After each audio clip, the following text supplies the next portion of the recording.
예수님께서 이 땅 가운데에 많은 설교들 하셨습니다. 그 설교 중에 약 80% 이상이 비유였습니다. 예수님께서 비유로 설교하신 이유는 두 가지 이유가 있는데, 첫 번째는 쉽게 가르치기 위하여 비유를 사용하셨습니다. 말씀이 어렵다 보니까 예수님께서 쉽게 이해할 수 있도록, 또 깨달을 수 있도록 예수님께서 비유를 설명하신 것입니다. 또한 우리 주님께서는 이사야 선지자에게 말한 것처럼 들어도 듣지 못하고 보아도 보지 못하고 깨닫지 못해서 구원을 얻지 못하도록 하시기 위하여 비유로 말씀하신 것입니다. 구원은 반드시 말씀을 들음으로 말미암아서 얻게 됩니다. 그 말씀은 그리스도의 말씀입니다. 예수의 복음입니다. 심지어 야고보는 너희는 진리의 말씀, 그리스도의 말씀으로 태어난 자들이라고 말하고 있습니다. 말씀이 없이는, 복음이 없이는 구원을 얻을 수가 없는 것이죠. 그래서 예수님께서는 비유 설교를 통하여서 복음을 전하실 때에 자기 백성은 듣고 깨달음을 가지게 하고, 자기를 믿지 않을 백성들은 그 말씀을 깨닫지 못하게 함으로써 그들을 주님께서 버리셨습니다. 오늘 여러분들이 함께 읽었던 말씀은 예수님의 첫 번째 비유 설교입니다. 예수님은 설교를 하시면서 비유로 설교하신 것들 중에 가장 먼저 소금에 대한 비유를 하셔서 너희는 소금이다 라고 하셨습니다. 소금이 되라고 말씀하신 게 아닙니다. 이미 너희는 소금이 되었다라고 말씀하고 계십니다. 여러분, 우리가 소금이라고 생각할 때는 우리나라의 문화와 또는 우리들이 보고 들은 것에 의하면 천일염이나 또는 전기분해를 통해서 우리 가정에 가지고 있는 정제염을 생각을 합니다. 그런데 예수님께서 말씀하시는 소금은 그런 유의 소금이 아니라 암염이라 그래서 돌덩어리처럼 되어 있는 소금입니다. 돌과 소금이 섞어져 있는 것이죠. 제가 하루는 다큐멘터리를 보니까 아주 넓은 사막이 있고, 그리고 사막 한가운데에 소금밭이 있는 것을 보게 되었습니다. 사람들은 그 소금밭에 가서 마치 돌을 캐듯이 소금을 캐어서 그 소금을 들고 가서 정제한 후에 소금을 판매하는 일을 하여 생계를 유지했습니다. 야, 물도 없는 사막에 소금이 있다는 것은 저로 하여금 굉장히 놀라게 하는 일이었습니다. 사막에도 소금이 있구나. 그래서 바다가 없어도 사막으로 둘러싸여 있는 사람들도 소금을 먹고 살 수 있구나 하는 것을 저는 알게 되었습니다. 여러분, 이처럼 세상 곳곳에서는 바다에서 소금을 만들 뿐만 아니라 곳곳에 사막에서도 소금 덩어리들이 있다는 것을 우리는 알아야 합니다. 예수님 시대에도 이스라엘 백성들은 사해 바다를 중심으로 해서 그 부근에 소금 덩어리들이 있었습니다. 암염이 있었습니다. 그래서 사람들은 그 소금 덩어리를 채취해서 물에 담아서 여러 번 정제해서 소금 액기스를 뽑아서 농축하여 소금으로 사용했습니다. 그러면 이 소금 덩어리, 이 암염은 물에 소금을 다 용화시키면서 그냥 하나의 돌덩어리로 변하게 됩니다. 그러다 보니 구멍이 숭숭숭 이렇게 생겨나게 되고, 이렇게 둥글던 이 암염이, 소금이 소금기가 다 빠지고 나니까 삐쭉삐쭉삐쭉 하면서 돌뼈다귀처럼 되어 버린다고 합니다. 그건 아무짝에도 쓸모없습니다. 흙과 석회실만 남았기 때문에 그건 버린다고 합니다. 이스라엘은 하도 무더워서 짐승들이 소금을 먹어야지만이 그 무더위를 이길 수 있다고 해요. 그래서 이 암염을 사람들이 짐승들이 있는 곳에 곳곳에 던져 놓는답니다. 그러면 짐승들이 혓바닥으로 그 암염을 핥아 먹습니다. 그걸 다 핥아 먹으면 소금기가 다 빠져나가게 되면 구멍이 숭숭숭 생기고 흉측한 몰골에 돌뼈따기가 된다고 합니다. 그거는 더 이상 짐승들이 먹지 않고 발로 밟고 사람들은 그것을 걸음에도 설 수 없기 때문에 그냥 발로 차고 다니는 것입니다. 예수님께서는 그 소금에 대한 이야기를 하시면서 우리에게 이런 얘기를 하십니다. 얘들아, 너희는 소금이란다. 내가 소금인 것처럼 너희는 소금이란다. 즉 다시 말해서 너희는 세상 속에서 작은 예수로 예수님의 형상과 예수님의 삶을 가지고 있는 예수님의 제자로 살아야 한단다 라고 하신 겁니다. 여러분, 소금을 가지고 예수님이 비유하신 이유가 있습니다. 먼저 예수님께서 소금과 같이 자신을 버리고 자신을 녹게 해서 우리를 구원하셨습니다. 예수님께서 십자가에서 죽으신 것, 이 땅 가운데에서 우리를 위하여 헌신하고 희생한 것은 자기 버림, 자기 희생, 자기 헌신이었습니다. 예수님은 나는 섬김을 받으려고 세상에 온 것이 아니라 도리어 대속물이 되어서 사람을 섬기려고 왔다고 하셨습니다. 예수님은 죽으러 오셨습니다. 예수님은 자기를 비우러 오셨습니다. 예수님은 자기를 부인하러 오셨습니다. 그래서 예수님께서는 우리들에게 말씀하고 있습니다. 누구든지 내 제자가 되려면 내가 소금인 것처럼 너희가 소금이 되어야 하기 때문에 자기 자신을 부인하고 자기 십자가를 치고 나를 따라야 한단다 라고 하셨습니다. 누가복음 14장 33절과 35절에 보게 되면 우리 자신을 버리고 우리 자신을 부인하는 것이 왜 소금의 삶인지 예수님은 말씀해 주고 있습니다. 이와 같이 너희 중에 누구든지 자기의 모든 소유를 버리지 아니하면 능히 내 제자가 되지 못하리라. 소금이 좋은 것이나 소금도 만일 그 맛을 잃으면 무엇으로 짜게 하리요? 땅에도 걸음에도 쓸데없어 내버려지느니라. 들을 귀가 있는 자는 들을지어다 하시니라고 하셨습니다.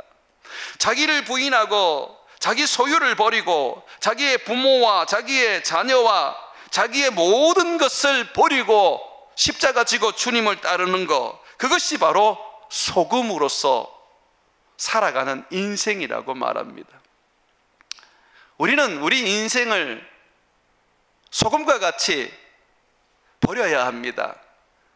소금은 자기를 버릴 때에 맛을 낼 수가 있는 거 아닙니까? 저는 종종 아내가 끓여주는 곰탕을 즐겨 먹습니다. 그런데 한번 곰탕을 끓이게 되면 한 끼가 아니라 며칠씩 먹지 않습니까? 그런데 그게 질리지가 않아요. 왜 질리지가 않느냐면 소금이 있기 때문입니다. 소금 없이 제가 곰탕을 먹으면 그 밋밋한 맛 어떻게 내가 먹을 수 있겠습니까? 그런데 곰탕에 소금을 넣으면 그 소금이 녹아서 소금이 사라지면서 짠맛을 내고 아주 맛있는 곰탕으로 변하게 되는 겁니다. 그러면 그 곰탕에 김치 몇 조각 넣고 그리고 거기에 밥 넣어서 말아 먹으면 정말 맛있습니다. 춤이 꿀떡 넘어가시죠? 소금이 없으면 곰탕은 그런 맛을 낼 수가 없습니다. 정말 밋밋해서 먹을 수가 없는 거죠. 주님께서 우리에게 원하는 게 그겁니다. 네가 죽어야지만이, 네가 네 자신을 부인해야지만이 너는 소금으로 살 수 있다고 얘기하고 있는 것입니다. 다시 한번 말씀드리지만 예수님을 따르는 자들은 두 부류로 나누어집니다. 한 부류는 무리, 한 부류는 제자입니다. 무리는 자기가 원하는 거, 자기가 가지고 싶은 거, 자기가 이 세상 가운데 복된 것을 누리고 얻기 위해서 종교적으로 예수님을 따라다닙니다. 반면 제자는 그렇지 않습니다. 자기의 삶을 예수님처럼 사는 것입니다. 소금과 같이 자기를 녹여서 죽이고 버리고 오직 십자가만을 드러내는 인생을 사는 것입니다. 십자가만을 드러낸다는 것은 예수의 삶을 드러내는 것입니다. 자기 십자가는 예수의 삶입니다. 여러분이 져야 할 십자가는 예수님의 남은 삶이고 예수님의 가르침이고 예수님의 보여주신 성품입니다. 우리는 항상 내 자신이 없다, 내 안에는 예수만 사신다라는 것을 고백하고 기도해야 합니다. 어느 목사님이 목회를 하면서 아주 목사님을 힘들게 하는 장로님이 계셨다고 합니다.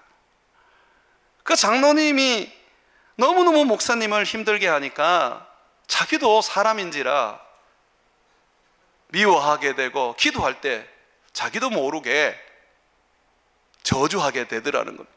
그런 자신을 보면서 깜짝 놀랐어. 야, 이러다간 내가 죽겠구나, 내가 변질되겠구나, 이래서는 안 되겠다라고 그렇게 마음을 다지게 되었습니다. 그러면서 그분이 저의 설교를 하나 듣고 제가 그 설교 중에 나는 없다, 내 안에 예수만 계신다, 나는 죽었다, 내 안에 예수만 사신다 라는 그것을 보고 그날부터 그것을 외치기 시작했다고 하십니다. 나는 없다, 내 안에 예수가 사신다, 나는 죽었다, 내 안에 예수만 계신다, 예수 죽음 내 죽음, 예수 부활 내 부활, 그렇게 그분이 외쳤다고 합니다. 그 장로님이 괴롭힐 때만 외치는 것이 아니라 이제는 목회를 하는 모든 상황 속에 항상 주님 앞에 나는 없다, 내 안에는 예수만 계신다고 하면서 그는 진정한 소금이 되기 위하여 주님 앞에 간구하고 있다고 합니다. 그래서 지금은 그 목사님이 그러시더라고요. 자기를 괴롭히는 그 장로님이 여전히 괴롭히는데도 밉지가 않대요. 사랑스럽고 이제는 귀엽대요. 이토록 우리 자신을 죽여버리면, 우리 자신을 내려놓게 되면, 우리 자신이 소금처럼 그냥 녹아져 버리면 우리는 예수 그리스도의 삶을 살아갈 수 있습니다.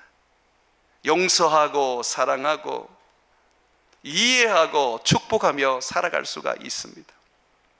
예수님은 어느 한 사람이라도 정죄하거나 저주하지 않으셨습니다. 예수님은 모든 사람을 살리고 싶었고 모든 사람을 구원하고 싶었습니다. 그런 삶을 살기 위하여 예수님은 소금처럼 자기를 버리셨습니다. 자기가 소금처럼 녹아져서 사라지게 하셨습니다.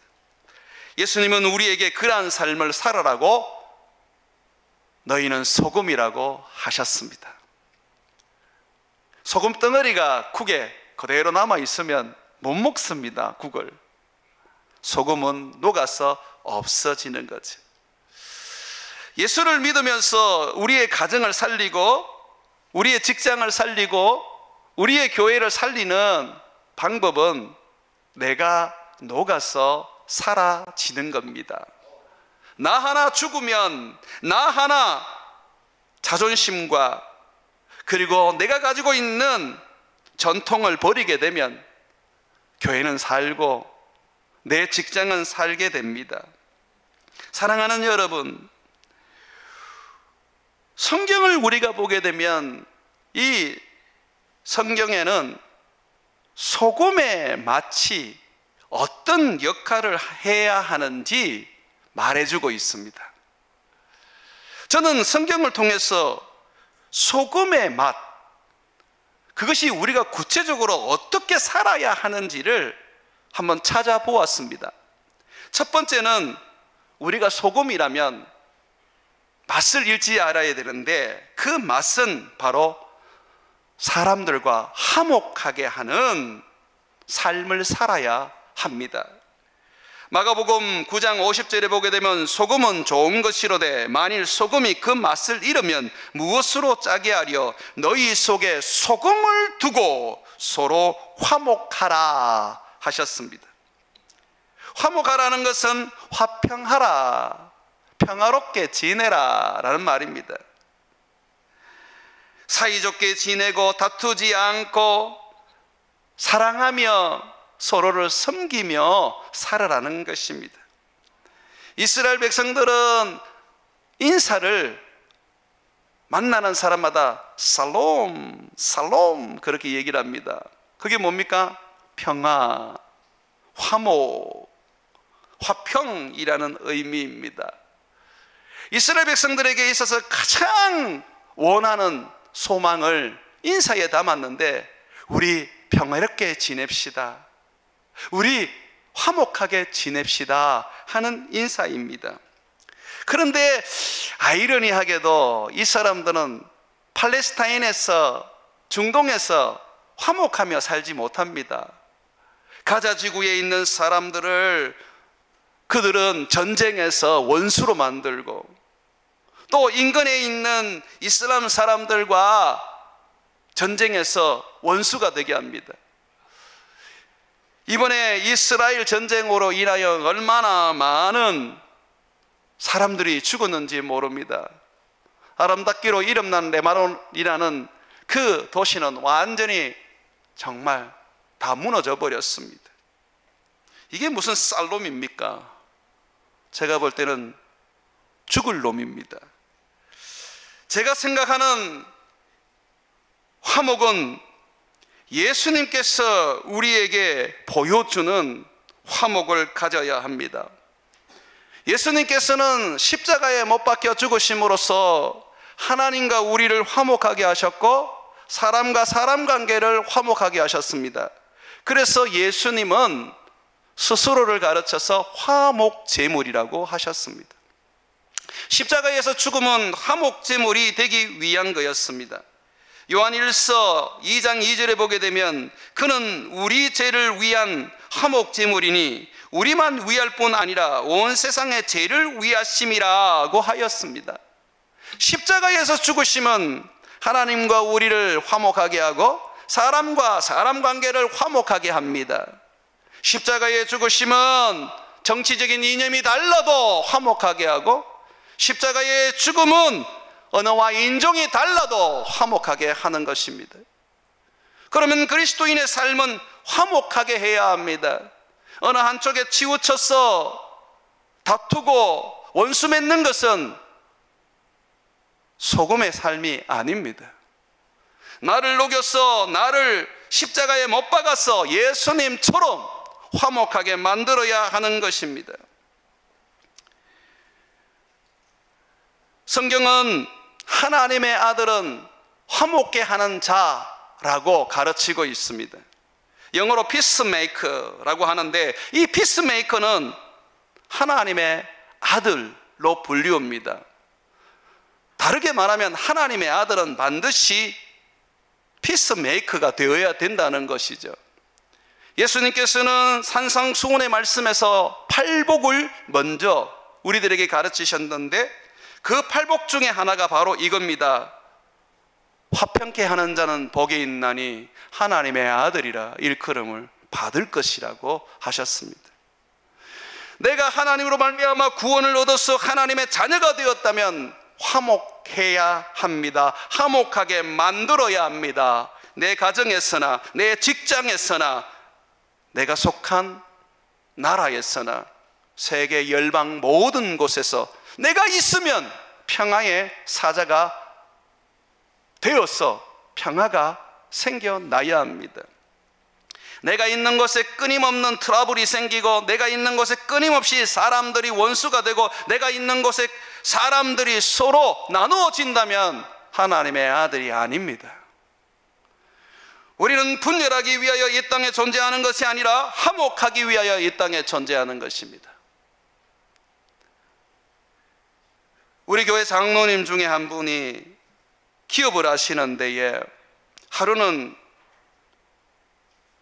일하는 직원이 공장에서 머리 뜯고 욕하면서 거의 격투기를 하고 있는 겁니다.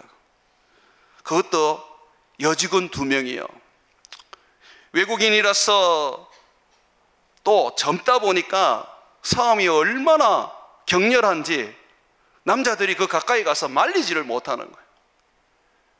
사장이신 장로님은 그걸 보고 쫓아가서 그걸 말리고 2 사람을 데리고 자기 방으로 갔습니다. 그리고 왜 싸웠는지, 뭐 때문에 싸웠는지 이야기를 듣고 그 2 사람에게 화평하게 지낼 것을, 화목하게 지낼 것을 말씀을 통하여 권면하고 달래주었습니다.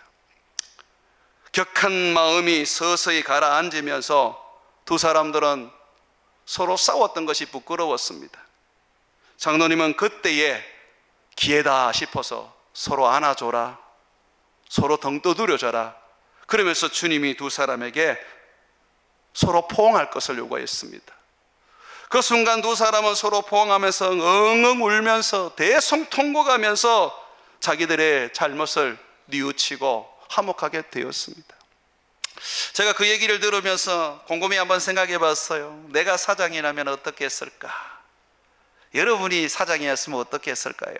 저는 착 잘랐을 것 같습니다. 공장에 이득도 안 되고 공장을 힘들게 만드는 이들을 더 이상 데리고 있을 이유가 뭐 있습니까? 내 돈 다 주고 내가 그 사람들까지 끌어안을 이유가 뭐 있습니까? 착 잘랐지 않겠어요? 그런데 화목케 하라는 주님의 그 말씀대로 화목의 소금이 되기 위하여 그들의 다툼을 말리고 서로 화목할 수 있도록 하나님의 말씀으로 권면하여 그들을 서로 용서하게 하고 이해하게 하고 울면서 서로를 받아들이게 만들었습니다. 여러분, 이것이 우리가 살아가야 할 삶이요, 구원 얻은 자의 모습이요, 하나님의 아들이라 일컬음을 받는 모습입니다.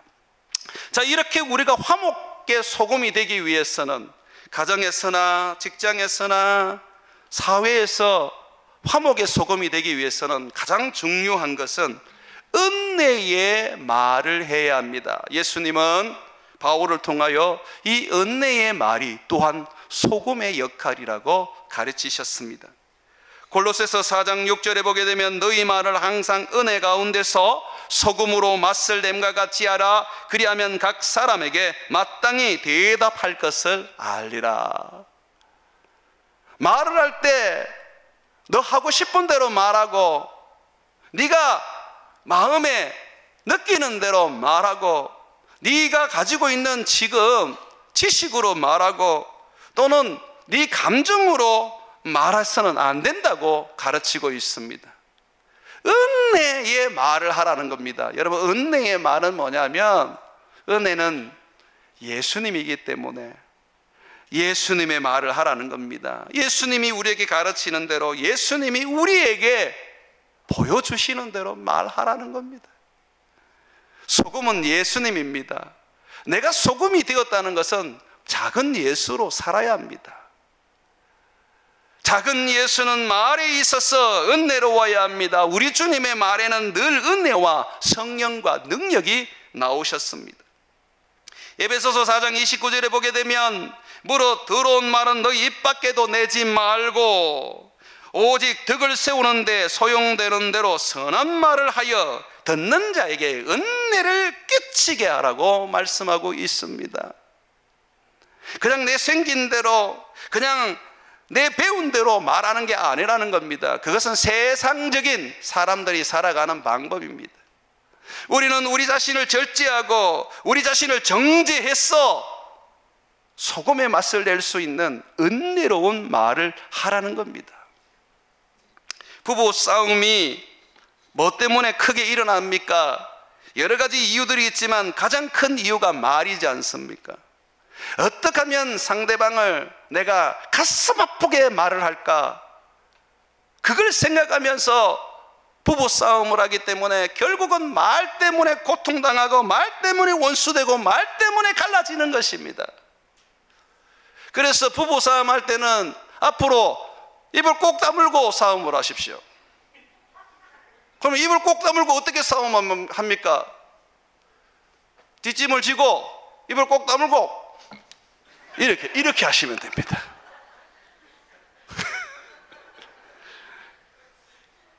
자꾸 말이 나오고 말에 반박이 나오고 말에 격해지니까 결국은 엄한 거 다 털추어내고 원수가 되는 것입니다. 그렇게 하지 마세요. 그냥 성질이 나면 입을 꼭 다무세요. 그러면서 하나님 성령으로 말하게 해주세요. 은혜의 말을 하게 해주세요. 그럼 부부 싸움하다가 내가 은혜의 말을 탁 던지게 되면 그 은혜의 말을 듣는 상대방은 어떻게 되겠습니까? 회개하고 반성하고 미안해 하고 귀권하는 겁니다. 말은 양날의 칼입니다. 사람을 살인하는 무서운 무기이면서 또한 수술실에서 사람을 살리는 축복의 도구이기도 합니다.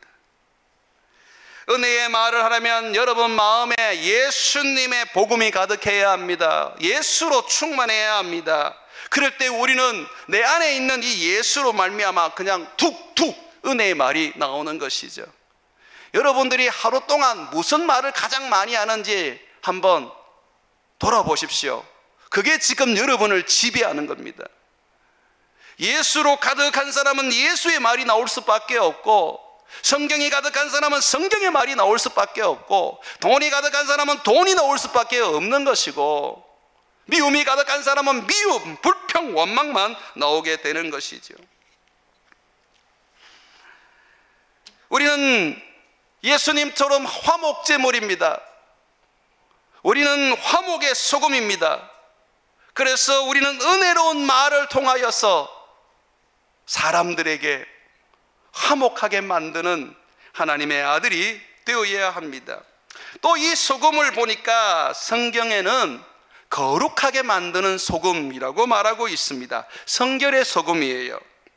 출애굽기 30장 34절에서 36절에 보게 되면 여호와께서 모세에게 이르시되 너는 소합향과 나갑향과 풍자향의 향품을 가져다가 그 향품을 유황에 섞어 각기 같은 분량으로 하고 그것으로 향을 만들되, 이 향은 기도를 상징하는 것입니다. 하나님 앞에 늘 향을 피워서 냄새가 나게 하고 연기가 나게 만들죠. 이건 기도를 상징합니다. 자, 이 향을 만들 때 향 만드는 법대로 만들고 그것을 소금을 쳐서 성결하게 하라. 그 양 얼마를 곱게 찍어 내가 너와 함께 회막안 정극계 앞에 두라. 그 향은 너희에게 지극히 거룩함이니라고 말하고 있습니다. 소금을 뿌리면 거룩하여지는 거예요. 주님께서는 거룩하신 하나님입니다. 이 땅에 와서 거룩하게 사셨습니다. 그러므로 그 거룩함으로 말미암아 우리는 구원을 얻고 우리는 우리 주님으로 말미암아 정결함을 얻게 되었습니다. 그와 같이 우리에게 거룩함을 요구합니다. 여러분, 거룩함이 세상을 바꾸고 변화시키는 능력입니다. 요셉이 형들에게 미움을 받아서 이집트에 팔려갔을 때에 그는 노예 생활도 하고 정치인 수용소에서 감옥살이도 했습니다. 그러나 나이 30이 되었을 때는 그는 이집트의 총리가 되어서 세상에 불어오는 무서운 흉년을 인근 나라까지 다 피해서 살 수 있도록 만드는 구원자가 되었습니다. 하나님이 어떻게 이 요셉을 이집트의 총리가 되게 하여서 기근 가운데에 나라를 살리고 이스라엘 민족을 살리게 하셨을까요? 그것은 요셉의 삶 속에 나타납니다. 그는 하나님과 동행했는데 거룩한 삶을 살았습니다. 요셉은 종으로 있을 때에 여주인이 요셉의 미모에 반해서 그와 동침하고 싶었습니다. 그래서 수도 없이 유혹을 하고 요셉과 동침을 하고자 했지만 요셉은 그 모든 것을 물리치고 자신을 성결하게 지켰습니다. 내가 어떻게 하나님 앞에서 죄를 짓겠습니까? 나는 우리 하나님과 함께 동행하는 사람으로서 나는 거룩하게 살겠습니다 라고 하면서 그는 그의 삶을 통하여 거룩함을 지켰습니다. 그랬더니 하나님이 그를 들어서 이집트의 총리가 되게 하여 세상에 둘도 없는 큰 흉년이 왔을 때에 이집트와 인간이 있는 모든 나라와 이스라엘 민족까지 살리는 구원자가 되게 하셨습니다. 하나님이 쓰시는 사람은 성결한 사람입니다. 하나님이 쓰시는 사람은 거룩한 사람입니다. 이스라엘 백성들 가운데 제사장으로 부름을 받은 사람들은 반드시 그 이마에 여호와께 성결이라는 띠를 둘러야만 했습니다. 하나님과 동행하고 하나님과 함께 살고 하나님의 일을 하는 하나님의 백성들은, 예수 그리스도를 믿고 그의 제자가 된 자들은 반드시 성결의 소금이 되어야 합니다. 거룩해야 한다는 것이죠. 베드로전서 1장 15절과 16절에 보게 되면 오직 너희를 부르신 거룩한 이처럼 너희도 모든 행실에 거룩한 자가 되라. 기록되었으되 내가 거룩하니 너희도 거룩할지어다 라고 하셨습니다. 거룩해야 하나님이 쓰시고 거룩해야 맛을 잃지 않는 소금이 되는 것입니다. 사랑하는 여러분, 다니엘이 바벨론에서 나중에 바사 페르시아에서 여전히 지혜자가 되고 권력이 아주 높은 사람 중에 하나가 되어서 그 나라를 섬길 수 있었던 이유가 무엇입니까? 그는 늘 하나님 앞에 거룩한 삶을 살았습니다. 우상의 음식에 자기를 더럽히지 않으려고 했고 하루에 3번씩 예루살렘을 향하여 문을 열고 기도하면서 하나님 앞에 거룩하게 살았습니다. 성경은 말씀과 기도로 너희가 거룩하여진다고 그랬고 말씀과 기도가 너희를 거룩하게 한다고 하셨습니다. 오늘 일부 예배 때에 우리 청년 하나가 예배를 인도했습니다. 얼마나 예배를 은혜롭게 인도하고 성령의 그 임재를 강하게 임하게 만드는지 깜짝 놀랐습니다. 그 청년이 그렇게 할 수 있었던 것은 이번에 선교를 가서 많은 은혜를 받고 그 선교 가운데서 예배를 드리고 말씀을 듣고 기도하면서 성결해졌기 때문입니다. 그가 성결한 상태로 와서 예배를 인도하니까 하나님의 능력이 그냥 훅 하고 부어지는 겁니다. 설교자가 기도할 수밖에 없고 찬양 인도자가 기도할 수밖에 없고 예배의 기도 대표자들이 기도할 수밖에 없는 것은 내가 성결해야지만이 강단에 서서 설교할 때에, 강단에 서서 찬양할 때에, 강단에 서서 기도할 때에 하나님의 성령이 부어져서 우리를 사용하게 한다는 것입니다. 성결해야 하나님이 쓰십니다. 오늘 찬양 인도를 우리 일부 예배 때 6명이 했습니다. 그런데 보이는 것은 5명이었습니다. 왜 6명이냐면 우리 한 여자 집사님이 뱃속에 아기를 하나 가지고 있었습니다. 제 눈에는 그 아기가 보여요. 태명이 기쁨인데 엄마가 임신을 한 상태 속에서도 하나님을 기쁘게 찬양하면서 하나님을 향하여 예배를 드리는데 그 뱃속에 있는 아이는 어땠을까요? 그 아이도 엄마와 함께 예배했지 않겠습니까? 그 예배가 엄마만을 성결하게 합니까? 이 아이도 성결하게 만드는 것입니다. 엄마가 기도할 때에 이 아이는 그 엄마의 기도로 말미암아 성결함을 얻는 것이고, 엄마가 말씀을 들을 때에 그 말씀으로 말미암아 이 아이는 성결함을 얻는 것입니다. 나중에 그 아이가 태어나면 이 땅을 하나님의 나라로 만들어내는 성결한 일꾼이 되지 않겠습니까? 사랑하는 여러분, 이 성결한 삶을 살게 되면 우리는 이 땅을 고칠 수가 있습니다.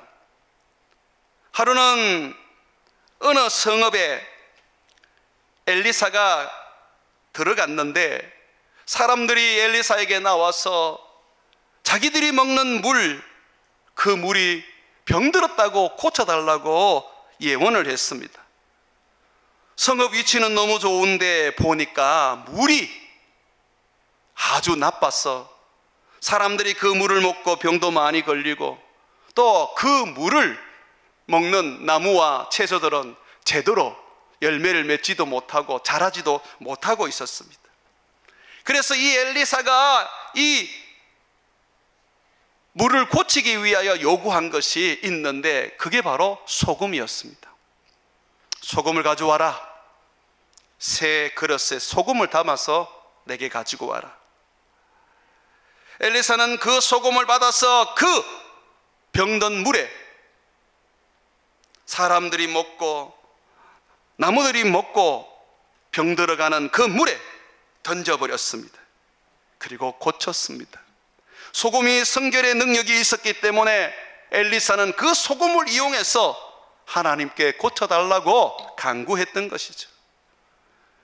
그래서 우리가 성결의 소금이 되면 우리는 고치는 소금이 되는 겁니다. 세상을 고치는 소금입니다. 정치가 세상을 바꿀 수 있는 것도 아니고 경제가 세상을 바꾸는 것도 아닙니다. 세상을 바꿀 수 있는 것은 성결한 그리스도인입니다.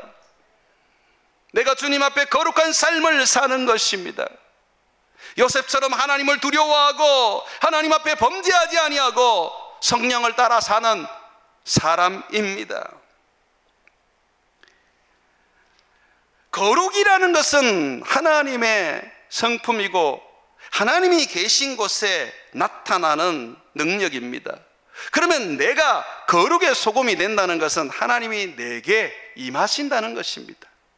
하나님이 내게 임하시면 내가 그 하나님의 능력으로 세상을 섬기게 되고 고치게 되고 바꾸게 되는 거죠. 자꾸 내가 세상을 살아가는 데 있어서 세상화되어 가고 내가 있는 곳에는 더 많은 어떤 문제가 생기게 되고 전혀 사람을 고치고 살리지 못한다면 그는 하나님이 함께하지 않는 사람입니다. 내게 은혜가 없는데 무슨 하나님이 있습니까? 내게 사람을 살리는 말이, 은혜의 말이 안 나오는데 무슨 하나님이 있습니까?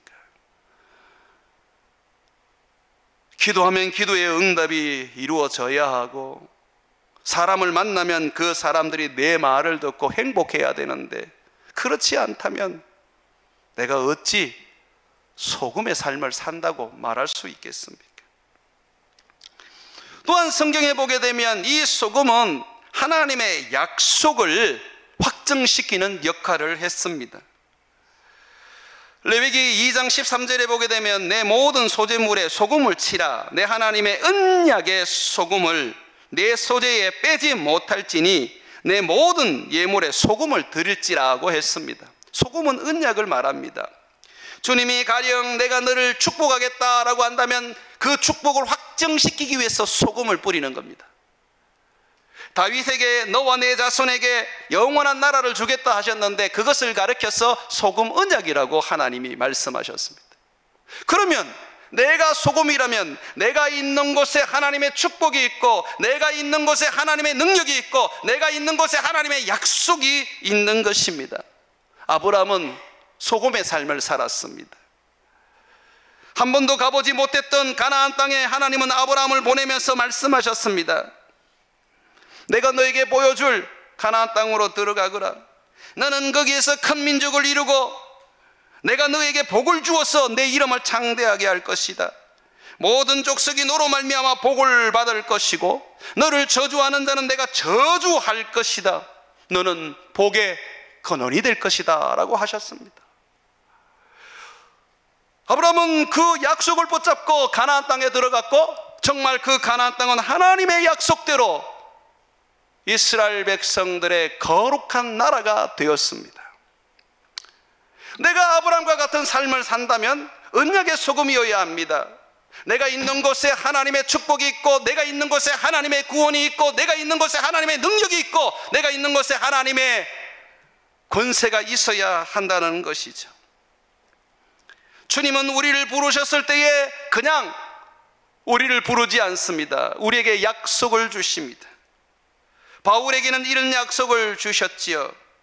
바울은 내 이름을 이방인들과 임금들과 이스라엘 자손들에게 전하기 위한 나의 택한 그릇이다. 그가 내 이름을 위하여 얼마나 고난을 많이 받아야 하는지 내가 그에게 알려줄 것이다. 그러면서 그를 이방의 빛이 되게 하셨습니다. 그래서 바울은 자기 민족이 아니라 이방인들에게 가서 복음을 전하면서 교회를 세우고 사람들을 살렸습니다. 바울에게는 하나님의 언약의 소금이 있었던 것이죠. 여러분에게 주신 하나님의 언약이 소금으로 존재합니까? 네가 예수를 믿으면 너와 내 집이 구원을 얻으리라고 하셨다면 반드시 하나님은 그것을 이루십니다. 네가 교회를 세우면 내가 반드시 그 교회를 통하여서 영혼을 구원하리라 하시면 하나님은 반드시 이루십니다. 그것이 언약의 소금이기 때문입니다. 사랑하는 여러분, 여러분은 소금입니다. 소금으로 사십시오. 맛을 잃어버렸기 때문에 짐승에게 밟히고 사람들에게 그저 업신여김을 받는 것입니다. 우리가 소금으로서 맛을 내면, 예수님처럼 살게 되면 우리는 우리가 있는 그곳에서 약속의 소금이 되어서 사람들을 축복하고 사람들을 살리고 사람들을 구원하고 사람들을 다시 일으켜 세우게 되는 것입니다. 나 때문에 가정이 복받고, 나 때문에 교회가 복받고, 나 때문에 민족이 복을 받는 것입니다. 사랑하는 여러분,